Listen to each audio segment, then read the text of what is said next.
Samantha हमेशा से सोचती थी कि उसके परिवार का घर साधारण था, कुछ भी खास नहीं। एक शांत पड़ोस में स्थित यह एक आरामदायक 2 मंजिला घर था, जिसमें एक सफेद पिकेट बाड़ और एक अच्छी तरह से रखा गया बगीचा था। फिर भी जैसे ही वह एक दोपहर धूल भरे अटारी में घूमते हुए उसकी नजर कुछ असामान्य पर पड़ी। दूर कोने में भूली हुई बक्सों के ढेर के नीचे उसने फर्शबोर्ड के नीचे छिपा हुआ एक संकीर्ण ट्रैपडोर देखा। जिज्ञासापात आश्चर्यचकित होकर वह घुटने टेककर उसे खोला।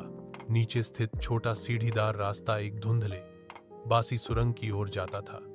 दीवारें पत्थर से बनी थीं और एक हल्की ठंडी हवा अंदर से फुसफुसाती हुई प्रतीत होती थी। दिल धड़कते हुए सामंथा सावधानी से नीचे उतरी, उसकी टॉर्च अंधेरे को चीरती हुई।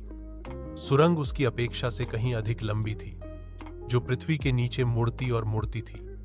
वह हिला नहीं सकी। उसे ऐसा लग रहा था कि वह अतिक्रमण कर रही है, कि कुछ उसका इंतजार कर रहा था। अनंत काल की तरह लगने के बाद सुरंग आखिरकार एक छिपे हुए कमरे में खुल गई। दीवारें पुरानी किताबों की अलमारियों से भरी थीं। अजीब चमड़े से बंधी हुई किताबों से भरा हुआ कमरे के बीच में एक पुरानी मेज धूल भरे कागजात और पत्रिकाओं से घिरी हुई थी। जैसे ही सामंथा दस्तावेजों को पढ़ रही थी, उसके हाथ कांप रहे थे।